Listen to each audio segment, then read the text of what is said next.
Oke, assalamualaikum warahmatullahi wabarakatuh. Eh, Perkenalkan, saya Ahmad Syukron Prasaja, dosen kalian di mata kuliah Ekonomi Regional. Kali ini saya akan mengajarkan kepada kalian bagaimana ruang lingkup ilmu ekonomi regional di pertemuan pertama kali ini. Eh, Oke, kita langsung pada materi. Akan saya sampaikan pertama kali adalah istilah yang akan sering digunakan dalam mata kuliah kali ini. Yang pertama yaitu wilayah atau regional. Nah, ini mengacu pada pengertian ruang secara umum. Terus kemudian yang kedua adalah daerah. Ketika kalian mengenal daerah, berarti di sana ada kata kunci yaitu administrasi pemerintahan. Nah, seperti ini ya. Contohkan ini administrasi pemerintahan. Kuncinya adalah batas administrasi pemerintahan, di mana ketika daerah itu sangat kaitan dengan administrasi pemerintahan. Selanjutnya, ketika kalian mendengar dengan istilah atau tentang kawasan, dia pasti akan berkait dengan yaitu kondisi fisik, di mana kesamaan kondisi fisik. Contoh daerah tadi adalah misalnya perekonomian daerah, perekonomian berbasis wilayah administrasi pemerintahan seperti provinsi, kabupaten, kota, dan kecamatan. Sedangkan kawasan seperti contohnya sini adalah kawasan perekonomian Jambi Tempo Dulu, di mana banyak terbentuk di sekitar sungai. Sebagaimana kita lihat contohnya seperti di Pasar Angsoduo. Itu ketika kalian memperhatikan Pasar Angsoduo, itu kenapa terletak di sungai? Karena transportasi utama masyarakat dahulu adalah sungai, sehingga kawasan pasar ada di sungai. Selanjutnya, ketika kalau kita ingin merangkum daerah dan daerah dan kawasan seperti ini. Nah, ini daerah, kemudian ini kawasan yang bergabung menjadi region atau wilayah. Jadi kalau misalnya kalian mau mendengar tentang ekonomi wilayah, nah itu pasti berkaitan dengan daerah dan kawasan. Oke, selanjutnya. Bagusnya sebenarnya saya akan kasih contoh ya. Oke, maka kita buka Google Maps. Ini sebagai contoh saja. Ganti satelit. Nah, mana tadi? Kita tadi bahas tentang regional. Terdiri dari daerah dan kawasan. Nah, mana itu daerah? Daerah ini adalah daerah batas administrasi. Nah, ini batas administrasi Kota Jambi. Ini Kota Jambi. Terus kemudian kawasan adalah kawasan-kawasan tertentu. Seperti tadi yang saya contohkan adalah kawasan Pasar Angsoduo. Ini ya, dia berada di sekitar di pinggir sungai. Terus kawasan pemukiman ya, kawasan pemukiman Tempo Dulu itu juga di pinggir sungai ya. Bahkan kalau kalian mau telusuri lagi, Candi Muaro Jambi ya, Candi Muaro Jambi itu juga dekat dengan sungai. Itu mengindikasikan apa? Mengindikasikan bahwasanya dulu sungai adalah transportasi utama masyarakat yang ada di Jambi. Begitu ya cara memahami mana daerah, mana kawasan. Simple ya, semoga bisa dipahami. Selanjutnya kita masuk pada ruang lingkup.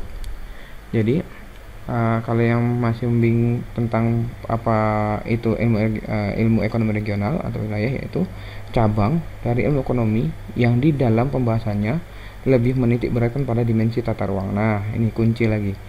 Ada tata ruang, terus kemudian jadi intinya adalah nanti terkait dengan tata ruang ini. Terus kemudian ilmu ini juga salah satu cabang dari ilmu ekonomi yang membahas tentang adanya perbedaan potensi. Ini perbedaan potensi apa? Potensi ekonomi satu wilayah dengan wilayah yang lain. Nah, inilah kemudian kenapa tata ruang terus kemudian wilayah menjadi penting dalam memahami ekonomi regional. Jadi kita tidak bisa memisahkan ekonomi regional pembahasan tentang wilayah atau tata ruang. Nah, Walter Isaak itu menyampaikan bahwasanya penerapan prinsip-prinsip ekonomi untuk mempercepat pertumbuhan ekonomi antara wilayah memiliki yang berpotensi berbeda. Nah, inilah definisi terkait dengan ekonomi regional. Di mana dulu ekonomi secara klasik hanya membahas pada tahapan Watt Untuk apa, how, atau bagaimana, from whom, dari siapa, dan when. Kemudian seiring dengan berkembangnya ekonomi, perbedaan ya, perkembangan itu, terus kemudian ada perbedaan kondisi antar daerah, mulai dari potensi ekonominya, kemajuan industri, ketersediaan prasarana, kepadatan penduduk, keahlian tenaga kerja, hingga harga faktor produksi. Kemudian muncullah pendekatan where, di mana ekonomi mulai mengenal pendekatan where atau di mana ya, artinya itu pemilihan lokasi berbagai kegiatan ekonomi. Nah, kemudian muncullah ilmu ekonomi regional. Jadi itu dia teman-teman, adik-adik sekalian, oleh ekonomi regional kita akan membahas tentang ilmu ekonomi yang kemudian dikaitkan dengan lokasi atau wilayah yang memiliki potensi yang berbeda. Jadi ada dua kata kunci, yaitu wilayah, kemudian ada potensi. Oke. Nah, tujuan ilmu ekonomi regional apa? Yaitu pertama adalah full employment, memaksimalkan tenaga kerja, kemudian meningkatkan ekonomi, terus kemudian membuat stabilitas harga.